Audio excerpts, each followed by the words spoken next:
Put some misery into your life. Don't you want a little more anger? No. Hello, welcome to Guide to the Unknown. I'm Kristen. And I'm her little brother, William. And this week we are taking to the stalks to discuss Children of the Corn. Yeah, we're going to get lost in the cornfields. This is a classic horror environment. Yeah. Right? I think that even... It's a great environment. In the 2016 creepy clown scares, I think about clowns with balloons receding into corn. Yeah. You know, Leatherface chasing you. There's a book series called Clown in a Cornfield. Oh, okay. I've read both those books. Yeah, it is like a... Signs, classic. The aliens that are hiding in the corn. Yeah, but this time we have murderous little children hanging out in the corn. Exactly. Terrible tots. Will, do you have a history with Children of the Corn? You know, I guess technically. Yeah, like we have history with just like everything. Like I have a history with, you know, vanilla wafers. I've eaten them. Oh, yeah. Listen, I have more of a history with vanilla wafers than I do with Children of the Corn. Same. I've seen it. You know, it's the sort of thing that, and you're covering the sort of origin, right? Yep. And I guess we'll get some sense of why this was popular, or you know, I don't know if I can say with any authority. Okay, but I've seen it. You know, I know it as a title that is recognized by people, and I know that it's based on a Stephen King short story. Yes. And because Stephen King's name is attached, I do tend to give things a bit more of a look, right? Yeah. But the problem is that his name is attached to so many things, right? And like some of them are good, and some of them are really not. But it's still always something, you know. So it's worth being like, oh, does this sound good to me? Yeah. Is this one of the things that he's done that sounds awesome? And then you do a yay or nay internally. Exactly. I remember watching What's going on with him and corn. I just remembered. What's that movie? Secret Window? Is that what it's called? I think so. With Johnny Depp? Yeah. There's a corn thing in that. Is that right?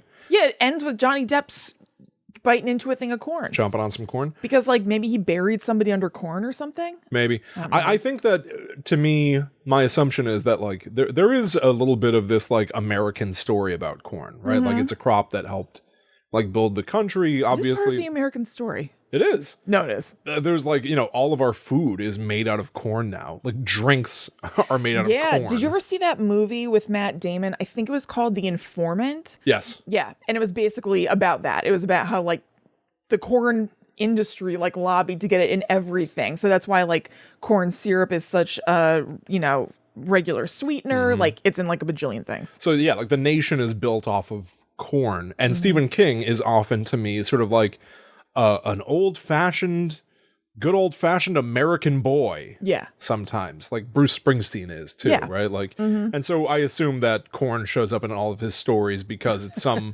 representation of humble America. Right. But also because Stephen King, you know, intertwines all of his stories, there's a very good chance that in Secret Window, Johnny Depp's chomping on corn deliberately as a reference to this story. Maybe he lives where Children of the Corn happened. Yeah, it's funny. Like this story is so... I think that if you think about Stephen King, you'd be like, man, what has he created?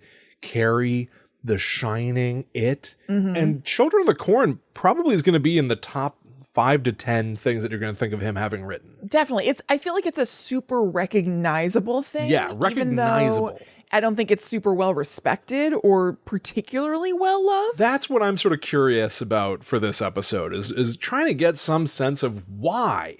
Because I remember seeing the first movie and kind of being like, that's it? Yeah. And honestly being bored by it, which to me, for my taste, being bored by something is like the kiss of death. I'd rather hate something than be bored by it. Right. At least have some reaction, some emotion. But I remember being bored by it and just knowing that there are a million sequels and stuff, you know? Yeah. So yeah. Yeah, I mean, my history with it is similar, basically. Like I've known that it existed forever. I saw the first movie when I was a teenager. I remember watching it. I don't particularly remember what I thought about it. I remember that we ordered Mr. Good Sense, which was a sub place, and that part of it was very fun. Okay. But besides that, yeah, not a major history. I don't even know if I've seen the sequels. I'm not sure. I think I had, you know, maybe tried. I'm such a completionist with things a lot of the time. But Children of the Corn? I do you did think you research on. like?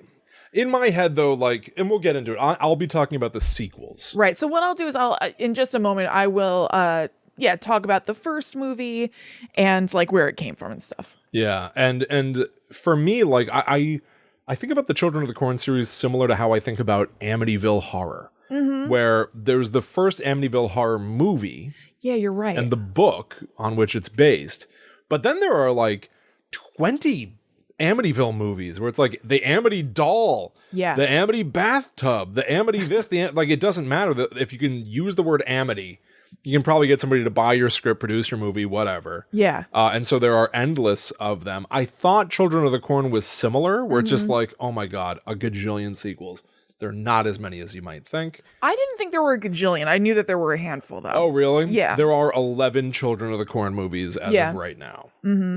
Which, especially up against other franchises, is not that much. No. I mean, it's very unusual. Like, Amity having 8 million is unusual. But having, like, 10, 11, like... You know, Friday the 13th has a whole bunch of sequels. 12. Like, so it's kind of in keeping. Yeah, exactly. Yeah. But I just know that it's sort of like, you know, they're happy to keep making them because they can say it's based on Stephen King. Right. But at a certain point, no, they're not. Yeah. Oh, even the first one is only like... Oh, really? I mean, it more than it isn't. Yeah, I know nothing about the story. It got like a zhuzh. Okay. Also, a Children of the Corn movie came out this year. Sort of. Do you have anything about that? I do. Okay, I don't have anything to say. I just wanted to point that out in case anybody. Yeah, was that's interested. why we're talking about it. Sort of. I guess you had this. No, I mean, sort of. It's just that I was scrolling through our list of possible topics, and I was like, "Oh, that sounds fun." And we actually had a bunch. The thing that jumped out at me was talking about horror involving kids. Right. But I had written Children of the Corn in parentheses, and then I remembered that movie had just come out. So I was like, yeah, let's do it. What the hell? Oh, okay. All right, fair enough. Okay, so here is the deal. So the movie came out in 1984, and it was based on, as you said, Will, a short story from a Stephen King book called Night Shift. Okay, I know this book. Yeah. So I have to say, so I'm going to talk about the plot of it before I go into the behind the scenes ish, because it would kind of spoil it. Yeah. Spoilers, obviously, for Children of the Corn.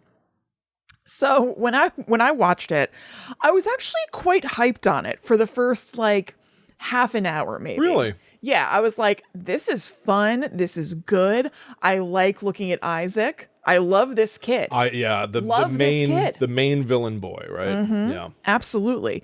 But I got sick of it after about half an hour, 40 minutes, partially because then Isaac's like henchman / adversary Malachi is really coming to the forefront and just screaming constantly. He just keeps screaming, Outlander! Outlander!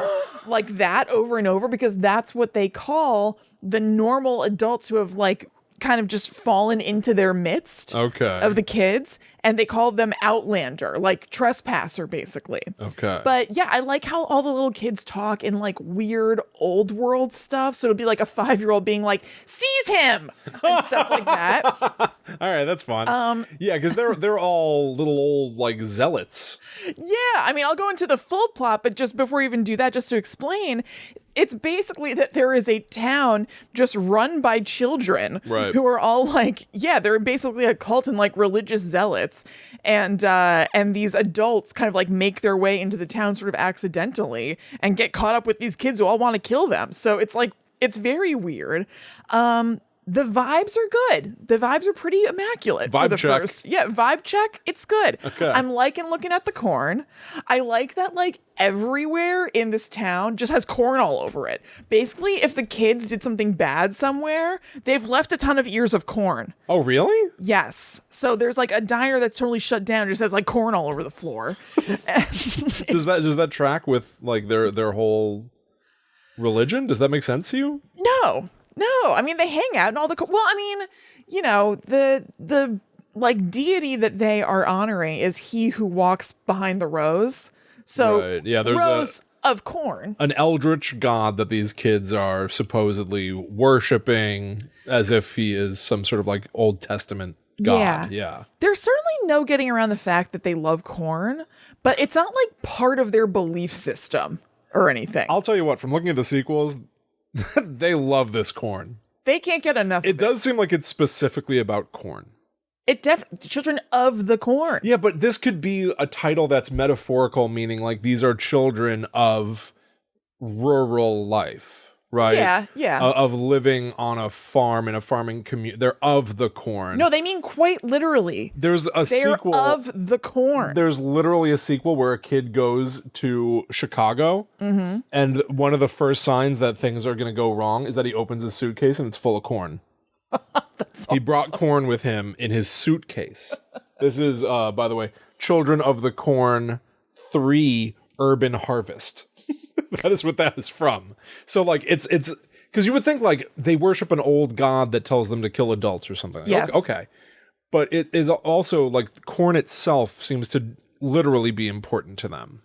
Well, I was thinking it's maybe because the old god is supposed to like live in the corn or like underneath the corn or whatever. Okay, so we worship old god. Old god himself is about Loves corn. Yes. Okay. All right, sure. That was my understanding at least. Okay.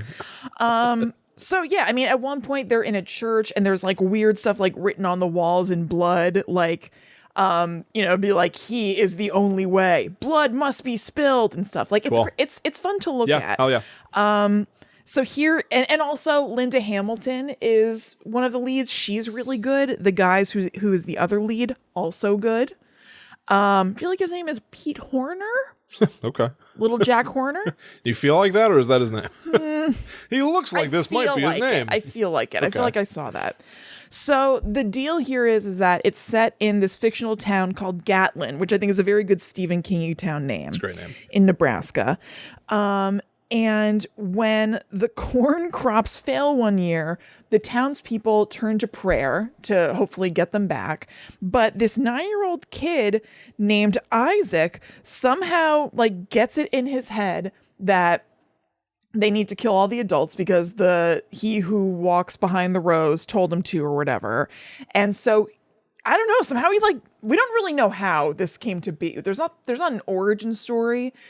But somehow Isaac gathers all the little kids and is like, we have to kill all of the adults here. And this is the deal. And the kids are like, yes. So It starts off in a diner, just a normal diner, people of all ages eating or whatever, mostly old people. And then you just see like, I don't even know if you like really see little kids doing it. Like you just, I guess you must. I'm trying to remember. Implied violence? Kind of. I mean, you definitely see like, knives raised and like a butcher knife doing stuff and like slitting throats, dropping their cups of coffee. It's a bloodbath in this diner, which doesn't have corn all over it at that point yet. They bring in the corn later. Exactly.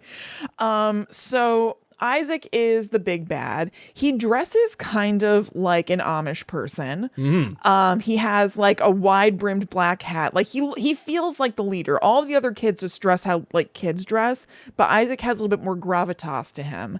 And even though he's young, like there are people who are older than him, certainly in this group, he is the boss because he who walks behind the rows speaks to Isaac, and Isaac is just spreading his word. Understood. The other kids are just trusting what Isaac says basically.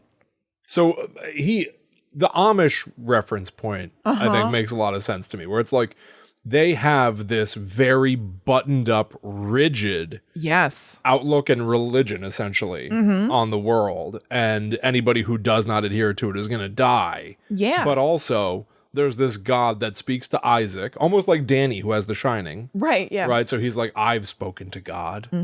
And he says to kill the adults. And he almost radicalizes the other kids. He definitely does. Okay. Right. Yeah. And they're all in. So like Malachi, who's his like, consigliere, his second in command, has got to be like, I don't know, 6 years older than him or something or more. Yeah. But he like is in the sway of Isaac. He's very charismatic.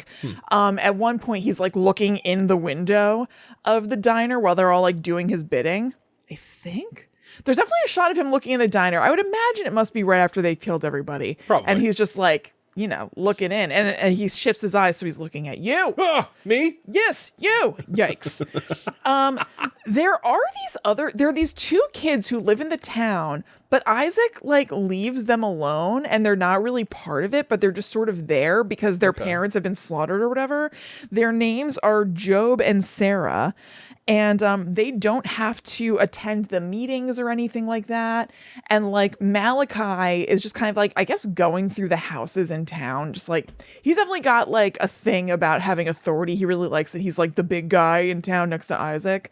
So he goes into one of the abandoned houses and sees the kids who are like coloring and like listening to music or something. And he's like, heathens, no, you're not allowed to do that because they're not allowed to do anything. Okay. And Isaac is like, leave them be. And he's like, but they're, and Isaac is like, leave them be. They're under my protection, Malachi.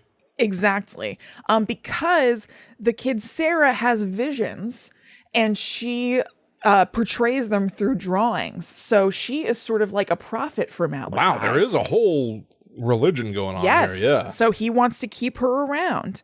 Now, 3 years after the slaughter of all the bad guys, all the adults. I mean, all the just regular folks. The big guys. Have you been indoctrinated by Isaac?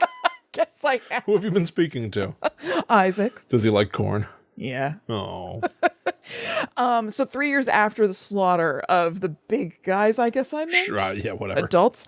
There's a guy named Bert and his girlfriend Vicky who are on their way to Seattle, road tripping it, and they're driving through Nebraska. When all of a sudden, this kid like comes right out in front of their car and they hit him. So they stop the car and they're like, oh my God, this is so horrible. Get out. And Bert, who is going to become a doctor in Seattle, that's his deal. Not that you have to be a doctor to figure out this next part, but whatever. Is going to check the kid and see whatever, what he can do. And he sees that his throat is slit. So like, even if they didn't hit him, like the kid probably wasn't going to be doing so hot. Yeah. And that's because this was a kid who was trying to flee. Oh, Gatlin. you do not leave. No. And so they killed him. Okay. And then he stumbled out into wherever. So they're like, crap, what are we going to do? We're like super isolated. It's 1984. They don't have like cell phones or car phones. So they put the kid in the car. And also he had a suitcase with him. So they put that on the car and they're like, okay, we're going to go to the nearest town to try to get help. And they end up in Gatlin, unsurprisingly, because it's like right there. So they pull into a gas station in Gatlin and there's this old man who runs the gas station. We later find out that they have allowed him to live. Just this one old man, because he can provide the fuel for them that they need to, fuel the town. I guess almost as if you need adults in some way, shape, or form. Strange. There's just this one adult. You may have made a mistake, Isaac. Yeah. 'Twas Isaac's folly. He doesn't know how to pump gas. Right, basically. He's too small. Yeah. So the guy who runs the station is like, you guys should get out of here. Go to the next town. Like, figure it out there. And they're like, no, but we've got something going on here. He's like, you need to get out of here. Somehow Isaac, in all of his knowledge, knows that this guy dissuaded the grown-ups from going there and doesn't like that. Maybe he wants to kill all grown-ups or something. Unclear. Whatever. But doesn't like that he told him to go away. And it was Malachi that does this. Malachi knows that the guy, because Malachi is more of a loose cannon than Isaac is. Yeah. Malachi knows that the guy told the grown-ups to go away. And so he kills the old guy. Oh. And Isaac is not into that. Okay. So Vicky and Bert are exploring the town and they find that little girl Sarah in the house. All kinds of just weird, like, they split up. Vicky's going to stay with Sarah for a little while because she's like, what's going on, little girl? Because there were no grown-ups anywhere. No anybody anywhere yet. It seems just abandoned. And then they find this one little girl. So Vicky is like, I'll stay with her while you go and see, if you can find somebody to figure out what the deal is. And so it's, Bert poking around and seeing creepy kids and being like, what the hell's going on? And Malachi and his little gang of followers see Vicky hanging out with the girl Sarah and decide to capture her so that they can sacrifice her in the cornfields. Oh, okay. I guess they just want to. Well, there's an adult here, so we're going to have to. Right. So they put her on like a giant corn cross, which is kind of awesome looking. Yeah. And have like braided corn, corn on the cross. Corn on the cross. Yeah. Yeah. And they have like, little braided corn. What do you call this? When you take husks? Husks. Yes. Yep. As a crown around her head. And so she's in big trouble, but Bert doesn't know this yet. Really using every part of the corn. They really are. Efficient. Waste not, want not. Bert is about to know that things aren't good because he goes into the church in town and he sees Amos. Amos is at the front of the church. He is carving a star into his chest. Oh, God. And capturing the blood in a giant corn cob bowl. Oh, my God. Which is awesome. And they're just like 5-year-olds in all the pews being like, this is the way. Ugh. That's what they say in The Mandalorian. They're not really saying anything. They're just like, this is what we do. We're fine or whatever. Yeah, we're having a normal day for us. Basically, because Amos is 19 and 19 is the cutoff for being in this group. He's an adult now. Right. So when you turn 19, you have to be sacrificed as well, but they're going to drink his blood before he does. So he's capturing it in this, it just looks like the most giant corn, basically, that you've scooped out so that it's a bowl. And then like this little girl at the front is like drinking it and being like, yay. They show a child drinking another kid's blood? Yeah. Wow. Yeah. Okay. Does she actually drink it? I think she does. Wow. And Bert bursts in and is like, what are you all doing? What is this? This isn't good, basically, and trying to stop them. They're like, no, you can't stop Outlander. This. Oh, God, I'm telling you. Yeah. Malachi screaming, it's the most annoying way you could scream the word Outlander. Outlander, just over and over and over. All right. Not good. So this is all preparing Amos for what they call his passing, because he will be joining God in the cornfield, because he has been a faithful follower. So he'll be elevated up upon his death. So he's not even so like, it's not like you turn 19 and then you go like, you have to be killed. No, don't kill me. Don't kill me. Your God won't bring you corn. No, he willingly, He was cutting the star, and we don't know what the star is. I guess just that because stars are scary because of pentagrams or whatever. He's a kid and it's cool. Right. He's cutting the star into his chest. He's at peace. He's not freaking out or anything. To the end. Completely devout. Way to go, Amos. Good job, Amos. So he's just like, this is my eternal reward, basically. Yeah. So it's not even like he turned 19 and like as soon as you're an adult, you're a bad guy. It's just like, you can't hang with us, and we appreciate you knowing that. You got old on me. And sacrificing yourself. Yeah. Exactly. So, Bert's trying to like stop them and scold them or whatever. And the little girl who was about to drink or drank from the corn bowl stabs Bert. Oh my God. Surprisingly. She's like 6 years old or something. And then Malachi and the others come in, because I guess they strung up the lady and figured out that there's like, maybe she was calling for Bert or something and knew that there was another bad guy. And you keep calling adults bad guys. You are so indoctrinated by Isaac and Malachi. You're only referring to adults as bad guys. It's like you did find replace on the word adult in my brain. And now they're just bad guys. This is weird. This is weird. This is really weird. You're right. It is really weird. Why did it happen twice? I don't know. Once is funny. This is strange. Twice is weird. If it happens a third time, I'm leaving. And this is my house. So it seems like I think that the children are the good guys. Yes, it does. That is what it seems like. Yes. I guess it's because I like Isaac. You may have taken the wrong lesson from these movies. That is so weird. All right. Well, okay. P.S. Isaac doesn't care about you. All right. We are not. Yeah. No, I'm 20 years over the line. Yes, exactly. But I care about Isaac. I guess so. Boy. So Malachi gives chase to Bert, obviously. But Job, that little kid who's friends with Sarah and they're like not part of the mix, rescues Bert. It's like, come here. And they're able to hide in a shelter with Sarah, where they find out that Vicky is in danger and she's captured. Okay. So Isaac ends up finding out that Malachi killed that guy at the gas station. Not happy. And Malachi is sick of Isaac's shit. Oh, no. He is like, you know what? I think that you should be sacrificed instead of this lady. I think that's what we're supposed to do. And Isaac is like, and all the kids are starting to be into it. They're like, yeah. They're just like looking for anybody to follow. And Isaac, faction. Mm-hmm.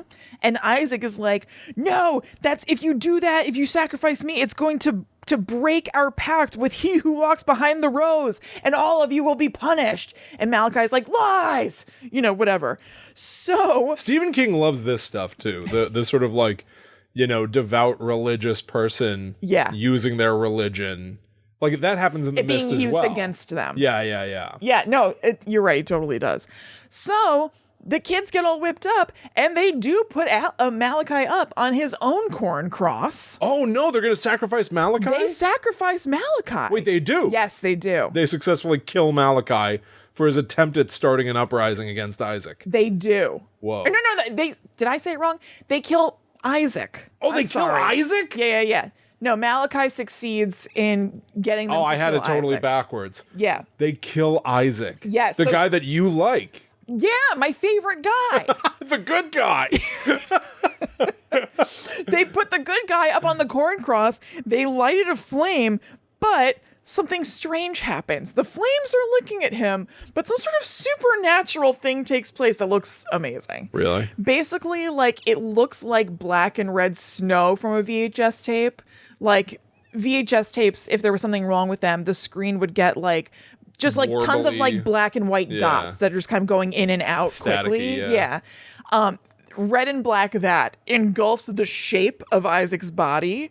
So you're like, whoa, something weird happened here. I'm not sure. Because you could, up until this moment, be like, these kids made this all up. There is no God in the corn. No, there are indicators, I should say. Like, there are times where you see something underneath the corn. It's almost like there's like a gigantic groundhog. Oh, like Tremors. That's like, yeah, like Tremors. Yeah. And at one point, like, it seems... Well, that's a shame, because I like the idea that you could convince yourself almost that these kids just went crazy and killed all the adults until they try to sacrifice Isaac, and all of his, supposed lies that he used to subjugate everybody are proven true. He turns into a static beast. Yes, no, they're proven true. And also, so you see this like Tremors thing, and also at one point, Bert is going into the cornfield to like do whatever, and the corn stalks part for him. Oh, what? So yeah, that's cool. I know. Yeah, it's like kind the of parting awesome. of the Red Sea. Yeah. All right. Also, at one point, it was like too late in the season when they were filming, so they had to like paint a bunch of like corn stalks green. That's great. To like make them look for the continuity. I didn't catch that, but I read it in the trivia.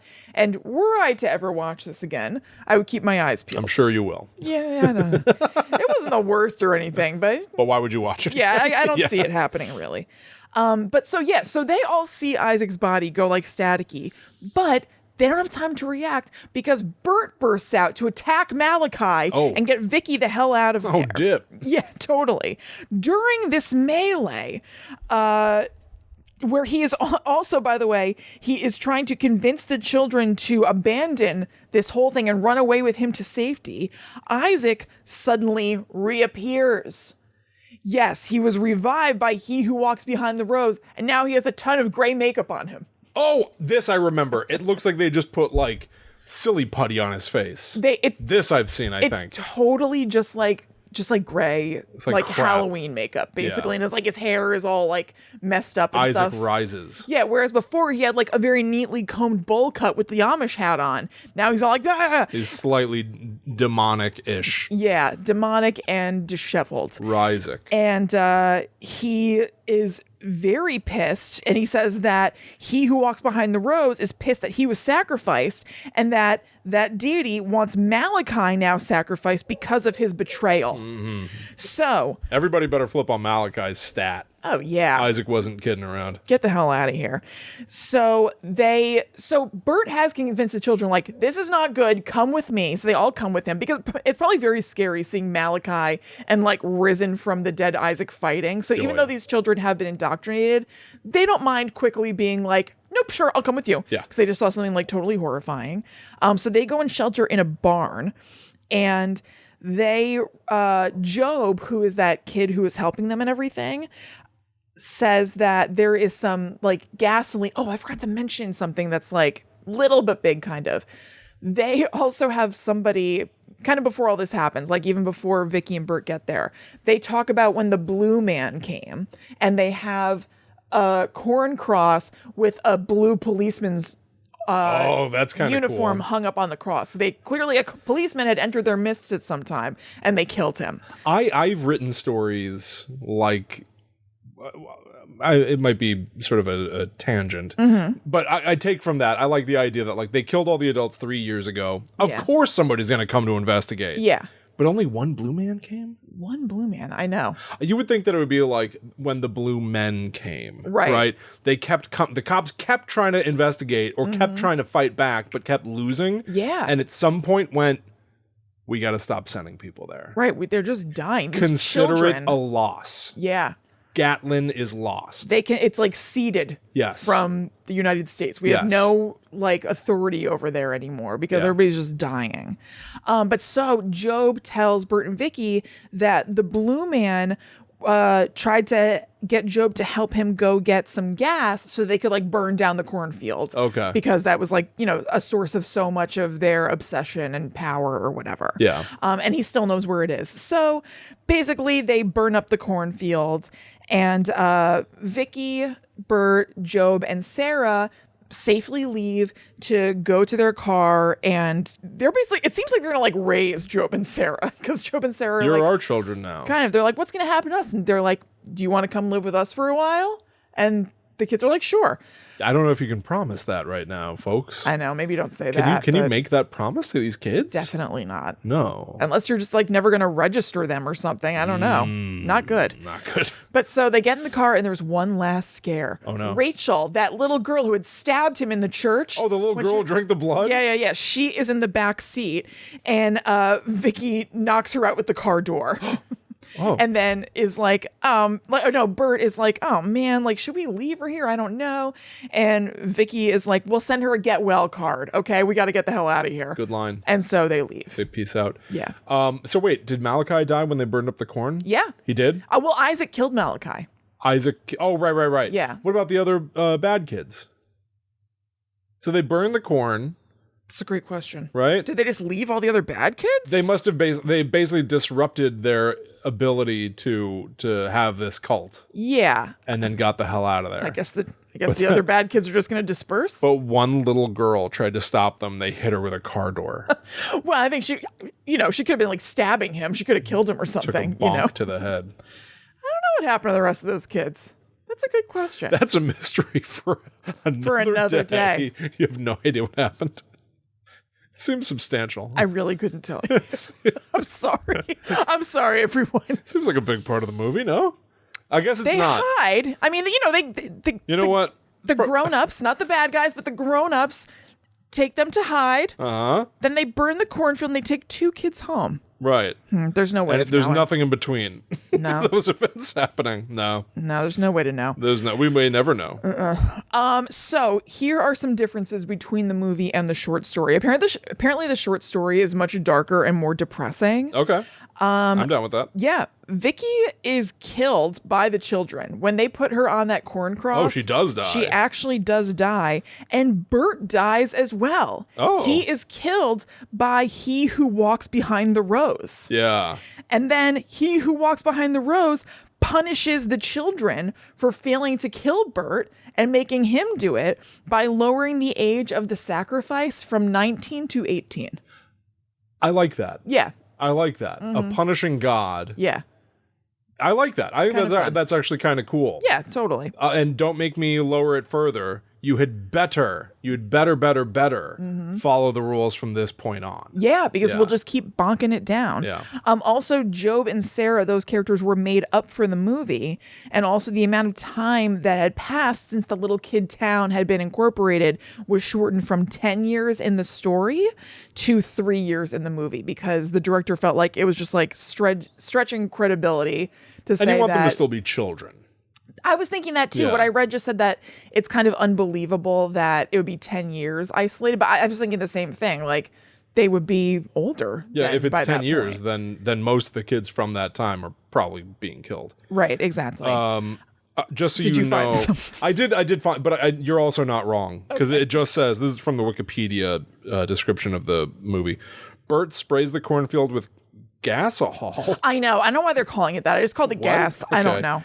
And tosses a Molotov cocktail into the field, setting it alight and destroying the demon along with Isaac. Vicky, Bert, Job, and Sarah return to the car. Yeah, That's maybe it. they just didn't show it. Light it on fire. So I think there's an implication That the kids that will... the fire is going to kill the demon, kill Isaac, kill the whole And the kids will thing. be like free. But yeah, the thing is just that this quartet, the 2 adults, the 2 kids, are just going to get out. That is the win. Yeah, totally. Whatever happens with the corn and the God and Isaac, And like okay. 10 kids. But we're able to get to the car and get out of here. Right. Yeah. It is weird if it's genuinely not It addressed. is messy. Yeah, because it's like 10 kids. Yeah, that's pretty crazy. I guess they're just going to live in that town. I guess. All the in a corn? burned corn town. Yeah. Sure. I guess it's like the Easter Bunny is coming to town. That's a town full of kids. You're right. Yeah. You're right. Happy Easter, everybody. Same diff. Happy Easter. So I just want to end by telling you about some of the like minor drama behind the scenes, because it's kind of reminiscent of the very notorious drama on, maybe not on the set, but with the Shining movie and Stephen King not liking that adaptation. He also does not love this. So good thing there are 10 more that all use his name endlessly to promote themselves. Yep. So Stephen King wrote a script that was based on the short story, obviously, and the executives didn't really love the script, and so they hired somebody named George Goldsmith to come in and rewrite it. Goldsmith said that King's script started with 35 pages of Bert and Vicky arguing in a car, so he decided that he wanted to tell the story kind of through the eyes of Job and Sarah, partially. Okay. So we get different perspectives. And King did not like the changes, but the director, whose name is Hal Roach, ultimately went with the script by Goldsmith because he liked it better. Yeah. So then, during the press for the movie initially, Stephen King was like, I'm not super loving this. Oh, wait, I'm getting ahead of myself a little bit. I forgot I added one more thing. So King and Goldsmith kind of got into it about Goldsmith's script during a phone call, during which King argued that Goldsmith did not understand the horror genre, and Goldsmith said that King didn't recognize that the film is a visual medium and that stories can use like internal mechanisms to tell them, but you can't do that. It can only be visual in a movie. And so they just like did not see eye to eye. Yeah. And then during the press for the movie, apparently Stephen King said like he would be kind of diplomatic when people were like, "Oh, how is to see your story committed to screen?" And he would say that he found the new approach to kind of be lacking. Oh, wow. But Goldsmith kind of credited King for being gracious by saying that, because apparently they butted heads so much that he could have been like, yeah, this completely sucks, whatever. Yeah, right. And maybe he knew that was a thing with The Shining, because Stephen King was like very vocal about not being happy with The Shining. So by comparison, saying, I'm not loving this is like, wow, he really took it down a notch for us. Thank you. That's interesting. Yeah, it's definitely grading on a curve. There's a classic moment between Steven Spielberg and Shia LaBeouf doing press for Indiana Jones 4. And like Shia LaBeouf wasn't getting it. He didn't want to talk about all this Indiana Jones stuff, or was like being honest about his experience or something, and wasn't really selling the movie. And so Steven Spielberg said to him, there's a time to be honest and there's a time to sell cars. Yeah. And this was like a big eye-opening, moment for Shia LaBeouf of like the inauthenticity of Hollywood, and right. But you're doing a promotion tour. You're promoting your movie and you're trying to make it happen. I think if anything, then don't do the tour or something. Exactly. And so Stephen King, I don't know. Not that you should just like blindly be like, I love what they did, but it's funny. I think if you're gonna, there's a phrase that I think of sometimes when I'm trying to do whatever. It's now I'm blanking. I hate it when I do this, but it's like, oh, if you can't get out of it, get into it. What does that If mean? you can't get out of what you have to do, then you better just get into it. Make the best of it. Like, decide to do it. It is funny. I think today, if Stephen King were to say something like that about an adaptation, I think that it would not be very well received. No, I don't think so. But I think there's also something kind of refreshing about somebody just honestly being like, I wrote a book and I'm not thrilled about the movie that they made of it. What do you want me to say? Like, I wrote the book. Go read my book. I don't know. It would be shocking. See the movie. Feel free to see the movie, but like, I'm not that involved with it. I wrote something. They didn't want it and I don't like it. There would be like a ton of headlines about So it. don't if that ask me happened. about it. Yeah. You know what? It kind of reminds me a little bit of that movie Don't Worry, Darling that came out, like, I guess probably late 2022. There was do you remember I sent you like... Oh my God, this movie? Holy shit. I'm only just talking about the press thing. Kristen told me, oh man, yeah, okay. Just Google Don't Worry, Darling gossip or Don't Worry, Darling drama, and you'll find stuff about it. But anyway... it apparently was a very tumultuous behind the scenes process. And Florence Pugh, who's one of the leads in the movie, decided just not to do press for it. The only time she did press for it was at like the Venice Film Festival and didn't really like say much of anything and just opted out of all other appearances because she, you know, who knows why, but maybe she didn't have nice things to say. So don't say anything at all is the lesson. Right? Or what people choose to do sometimes. I don't know. I feel like we're also in an era of honesty as well, right? But like, yeah, but I can imagine. Nobody wants to hear that kind of thing, though. Well, and also just imagine the can of worms that it opens up. You know what I mean? Like, even more than not wanting to hear it, then it's like, yeah, but then everyone loves everything. I know. I don't disagree. They're the best. You're the best. This was the best. It's all. That's why Stephen King's reputation today is like I really like Stephen King. I haven't always, but I've come around to like really appreciating him. Yeah, but I definitely do. He still has this thing where like, and I'll see people do this periodically, not a lot, but like people will be like, oh my God, Stephen King wrote a blurb on my movie, my book, what? And I'm like, he does that for everything. I feel like that's kind of a joke by this point. That really? Because yeah. I've seen people not treat it like it's a joke. I follow a lot of like book accounts of things. It's very known that he blurbs everything. Yeah, he's effusively praising. Literally, I seldom ever see this guy criticize any piece of media, which is both like, cool. Maybe like don't use your position now, Stephen King, because you're now like the icon, Stephen King. Yeah, it's like dump on somebody. But also, like, not everything is going to be roses. You can abstain from comment. Totally. Florence Pugh abstaining is kind of interesting, but it would be kind of interesting to me to see somebody just be like, yeah, guess what? I'm going to blow your mind, everybody. Get ready for this. I don't like this thing we made. Yeah, it would be super interesting. But I think there'd be so many repercussions professionally. I understand why you wouldn't, you know? Yeah, I guess. But... yeah, it's interesting. No, it isn't. I totally get it. Like, it would be cool. I'm all for people being honest about stuff, but I also completely understand where I'd be like, can you imagine just the follow-up questions and people talking about that constantly for years because it's so out of the ordinary for somebody to do something like that. Then you're just forever the guy who did that. And people always asking and just seems like you're the person that is honest. That way, the next time you promote your movie, you can be like, no, this one I stand by. Yeah, I was shitty about that last one. This one's good. Yeah. So now that you know that, I'll tell you if I don't believe in something that I made. Believe me when I say I stand behind this one. Yeah. Like, someone's got to break that mold. We're all too...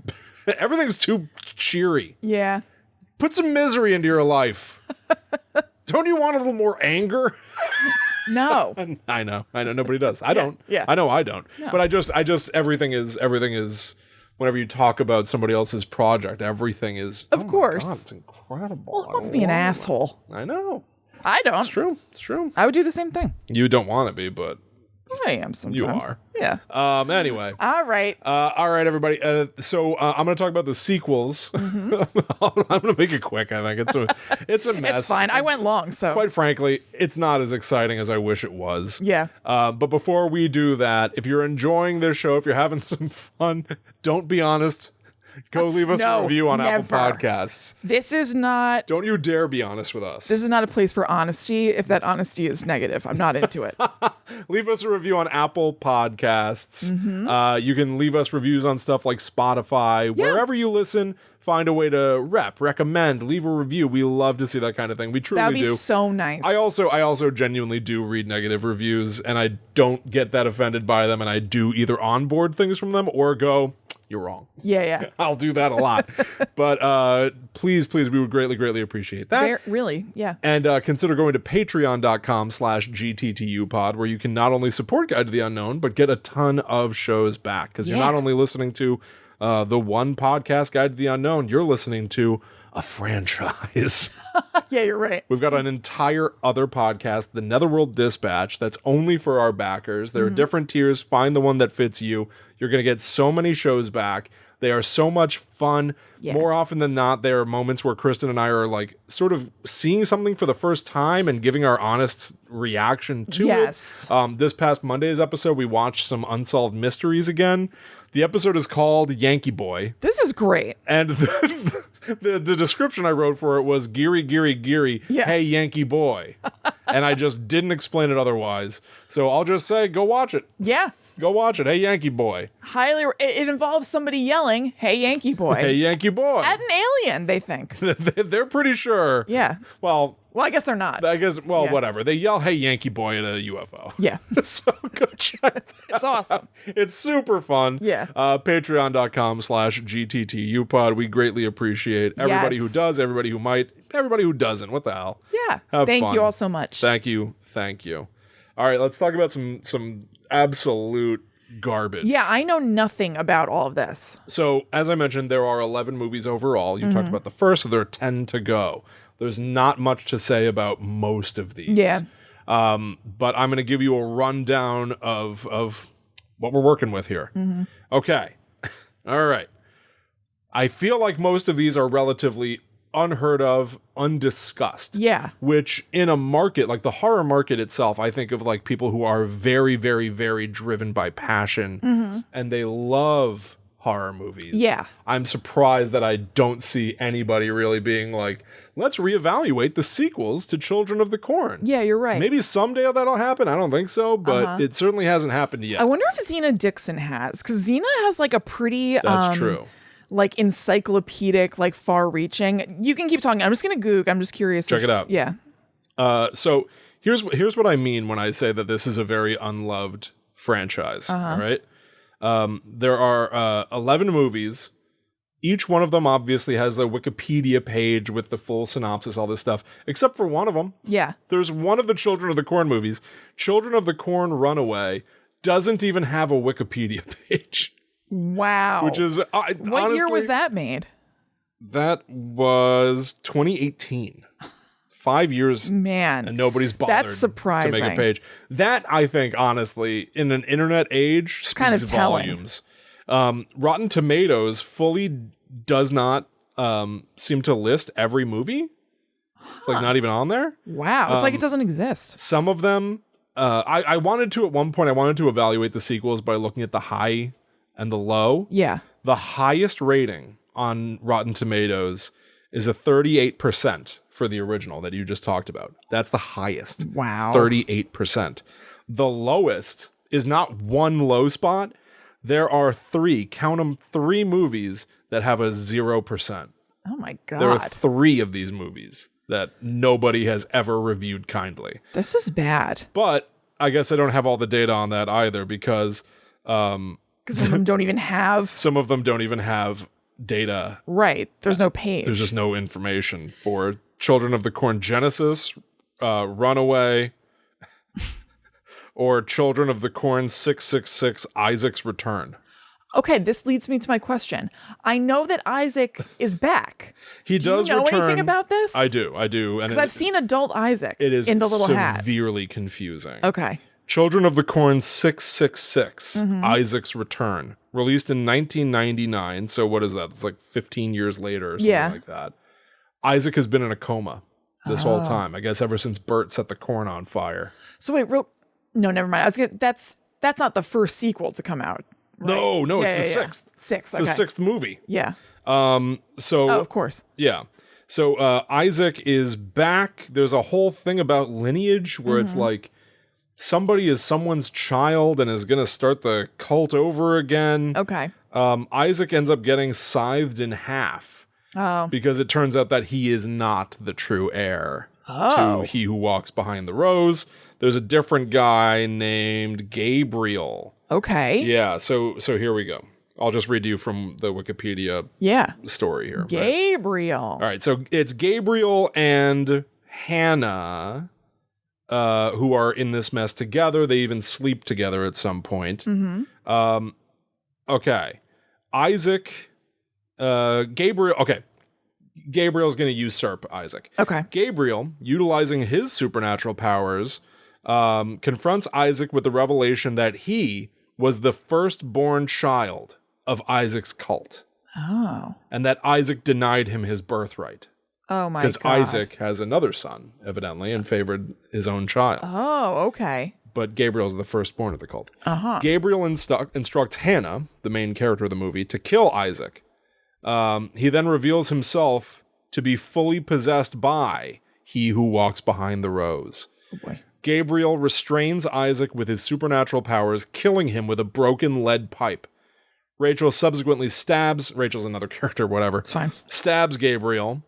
Rachel and Hannah flee as Gabriel remarks that the seeds have already been sown. There's a lot of that. Yeah, lots of punny stuff. A lot of seeds having been sown, indicating future generations. Barf. Of course. I feel like in the first movie, the corn is actually like part of the plot in some way or whatever, but it sounds like it just becomes such a thing and like a gimmick and like a calling card in the sequels. Like, to some extent. You know, like a guy unzipping his suitcase and there's corn in there. There's corn in there, yeah. Like, why? That, it's just because this is in a Children of the Corn movie. That, of course, is Children of the Corn 3 Urban Harvest. Of course. Urban Harvest, real quick. Yeah. So that is about a kid who moves to Chicago with corn in his suitcase and starts planting corn in the basement of his building. So is he like a zealot kid? Yeah. Okay, he wants it all to happen. Yeah. There are a number of tropes that seem to recur throughout all of these movies, so I wrote some of them down because they seem to interchangeably they come in and out of almost every sequel. Yeah. A kid who doesn't age. This certainly happens in Urban Harvest, where it's like, my God, but you were a child 100 years ago and you haven't aged but a day. It's like, yeah, he who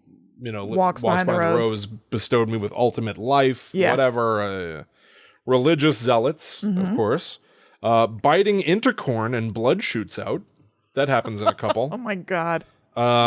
Cults continuing on through Offspring, killing of adults, demons, and possession. Yeah. But then this one I thought was funny.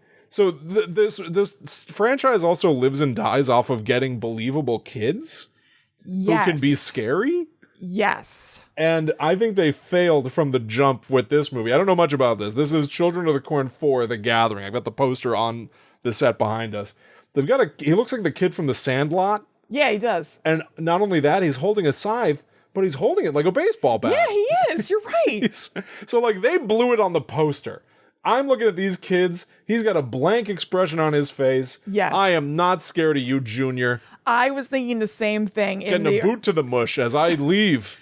I know, it'll be all too easy to dispatch these children. Yes. I was thinking the same thing. Like, a bunch of the kids who are the cult members would just be like little kids just standing there and their eyes are going like, just like looking around. Yeah. Like a bored kid. Yeah. Like probably looking in the camera. I'm sure it happens all the time. Yeah. And so, like, this movie is... I can't believe they've made so many just because... Yeah, to have to deal with child performers and have everything hinge on them over and over. Important roles. Yeah. You mentioned, like, is the corn almost like a gimmick? Mm-hmm. There's also a bizarre trope of, like, the corn has a kind of fungus...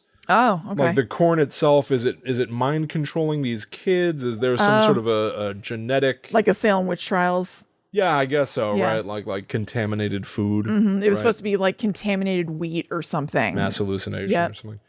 But in Urban Harvest, there is a guy who's like, my God, well, if this corn can be grown in the basement of a Chicago apartment building, we could use it to make all of our Doritos. Ooh. And so the movie ends with Urban Harvest Kid being defeated, but his corn is going all over the world. Oh, nice. Right? That's fun. I actually like that. Also, Charlize Theron is in that. You know what? Girls Gotta Eat. Naomi Watts is in Children of the Corn 4. Amazing. Alexis Arquette and Eva Mendes are in Children of the Corn 5, Fields of Terror. Nice. Isn't that weird? Yeah, it is weird. All right. Good for them. So let's get to, let's just jump to the, well, here's a weird one that I wanted to quickly touch on. They've now remade Children of the Corn, or like adapted the book 3 times. Yeah. The original that you just talked about. Then there was a remake in 2009 that has a 0%. Yeah. And then this year, they are calling it a remake or almost just like a reinterpretation of the original short story, supposedly. Yeah. Simply titled Children of the Corn. Right. Right. So this movie came out this year, 2023, right? I feel like it came out like last week or something. Yeah, it feels like that, right? Wrong. Really? Yeah. You know why? I was flummoxed by this for a while. Everyone was talking about this. Yes, on Twitter, right? Yeah. I think because we might both follow, like, I can't remember which podcast it is, but somebody just reviewed this and they've been tweeting a lot about it. Okay, because everyone's acting like this thing is brand new. Yes. It sort of is. I'm sort of being unfair. It was made in like 2019. Oh. It was released initially in 2020. Oh, really? The reason it is supposedly notable now is it just came to Shudder. Oh, okay. I think it's largely been unavailable until now. So ostensibly, it's a new movie. It's the latest. Yeah. But it was made 3 years ago, which means, I mean, get alarmed. It means that, like, on trend, there could be one coming out, who knows, in like a year or two. You're right. Who the hell knows what they've been up to? Right. There might be a sequel on the way. Well, we haven't been looking. Well, we haven't been looking at the current. What does it have on Rotten Tomatoes? On 11%. Very good. It's pretty low. Whoever it is that we're both seeing and following have been tweeting that it's like absolutely horrendous. Yeah. Is this what you're seeing too? I have to tell you what I read about it. I kind of liked. Oh, really? What'd you read? I want to blow your hair back here. Great. So, first of all, this seems like a woke-ass Children of the Corn movie. Ew. Where's Isaac? Oh, I don't know. It's got girls in it. Ugh. That's right. She who walks behind the rose. Wait, really? I don't know if they say that. Oh. But it's female main characters. Oh, God. My Black. God. Come on. Yeah. But it also... Bitching about wokeness is one of the nerdiest things one can do. Meaningless. It's so dumb. Oh, I couldn't agree more. I kind of forgot it was a thing until recently. Oh, it's been an overdrive. Oh, my God. Yeah. All right. Anyway, No, sorry. You don't want to be that. No. Evidently. You don't. So, but talk about woke. No religion in this. Oh. They're not religious zealots anymore. Yeah. Oh, by the way, which seems important. That felt like a tremendous part of the concept. The whole thing. It's very, very quick. But I also wanted to mention that I found this quote from the writer of the original one, Goldsmith, who was like, I don't want to blow your mind, but actually this movie has a little bit of a bent. I wrote this thinking about how it's not good for zealotry to get out of control and whatever. I was like, no shit. Point taken. Like, it's not exactly behind the curtain. Yeah, this is not subtext. Yeah. This is text. Isn't that weird? It's what this movie is about. No? Yeah. For people paying attention. Yeah, I was like, excuse me? Hit some Easter eggs about my worldview. Yeah. Kids should not kill adults. Right. If you pay attention real close, you may not pick up on this. Isaac's the bad guy, Kristen. See, that's news to me. Yeah, it is. So it turns out that instead of it being all about religion, and this is where I thought it was actually, I was surprised to find out that I was kind of interested, although it's always at risk of being boring, and I wonder if it did come off as boring. It's a debate about like the safekeeping of Earth for children today. So what I read, this is from a website, dmtalkies.com. They talk about how a big portion of the movie is that the kids in town who decided to kill the adults were basically like, they're killing the planet. Yeah. They're killing our crops, the adults. Yeah. Right? Like businessmen for short-term profits are pouring chemicals into the soil. Right. That are going to yield, a tremendous bounty right now, but poison the soil for future generations. Yeah. Right? So we're going to be screwed eventually because of all these adults who are making all these decisions without us. Yeah. And I guess something happens where the adults have to decide, like, oh no, the food is contaminated. Do we burn it all to the ground and get a subsidy from the government? Or do we fix the soil, which will be costly for us, but in the future. Right, the kids will be better off. And they decide that they're going to burn the corn. Yeah. And so the kids revolt and kill the adults. And I thought that was kind of interesting about almost leaving like kids today. Yeah. Rightfully just kind of being like, everyone's been sort of chilling. Yeah. and like taking advantage of destroying the planet, and now because we're going to it'll be inherit a problem later. Exactly. Yeah. We're the ones that have to now inherit Yeah. a big ball of fire. And so Yeah. the kids push back and they kill all the adults. Yeah. And I thought that was kind of interesting. Because I'm not against. I don't think you should kill. No, certainly not. But it's interesting to explore in a movie, particularly one that's historically about kids and adults having a rivalry, you might call it, I guess. Bitter rivals. But it's almost like they have a case here, the kids. Yeah, You know what I mean? right. I know. I could see that either being interesting or being annoying and like cloying. Yes. So I think it depends on how it's done. I have no idea. Yeah, I don't know. Yeah. I don't want to watch it. No. And, it doesn't sound like a fun No. reason. No. You know what I mean? Like, at least the premise of This like the has first always one, been it's kind of fun. crazy. Yeah, like because it's so out there Yeah. and schlocky. Maybe the realism of it is just kind of a bummer. I don't want to see Greta Thunberg I was thinking the same killing, thing. villagers. That Right. I'm not having a party watching that. Right. Like Yeah. it's kind of a schlocky series, and that kind of takes some of the schlock out. Yeah, I want to see Isaac with gray silly putty on his face. Definitely. Talking as if he is Sling Blade. Just like, I don't know. Yeah. Whatever. Right. So, but yeah, there still is a demon. Oh. Which is confusing. Okay. He who walks behind the rose is still there. I guess he's how could shortened you to not? he who walks is how they refer to him. I like He Who Walks Behind the Rose. The main girl gets possessed. There's another girl who I guess is like not in on this program, and they sort of fight, and then they all die in a fire. Yeah, it sounds right. Basically, how it all. So seems like it's how it always goes. Yeah, right. So the grown-ups triumph. No, they're dead. They're long dead. Oh, okay. Yeah, that all still Is the happened, world in the just past. Oh, okay. I don't know. Yeah. This community is It's out of control. it's out of control. Clearly, there's matter what. nobody at the wheel. We got to wipe Gatlin off the map, everybody. Yeah, Gatlin. Sorry, you got to go. Gatlin ain't right. This is the response to it so far, like the critical response. Yeah. The film received negative reviews from critics. On the review aggregator website Rotten Tomatoes, 11% of 54 critics' reviews are positive, with an average rating of 3.1 out of 10. The website's consensus It's actually reads, not terrible. bereft of a single kernel of fear or excitement, this Children of the Corn suggests the franchise is irrevocably lost in a maze of sub-mediocrity. Now, did they spell maze M-A-Z-E or M-A-I-S-E? They spelled it the Corn way. I thought it was with an S, but anyway, yeah. They spelled it the corn way. They spelled it Cornways. Good. Generally unfavorable reviews.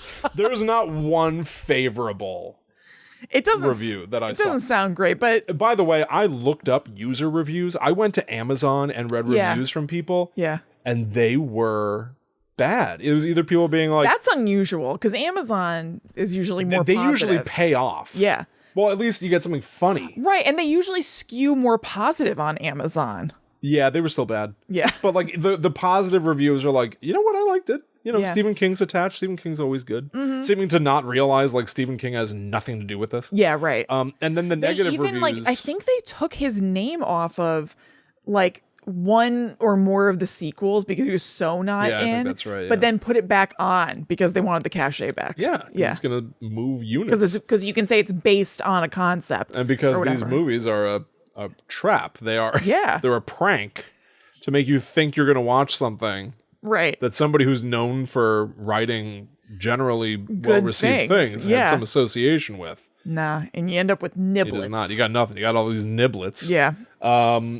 Yeah, I don't know. Even the negative reviews were just like, well, that sucked. Yeah. Like, it's like nothing fun to work with. Right. There's no joy. Yeah. Yeah. Yeah, associated with that one. No, it's I'm terrible. not surprised to hear there's not a ton of joy associated with a climate change themed Children of the Corn. I think there's no joy in this whole series. It sounds like the best of it did come out of okay. your movie.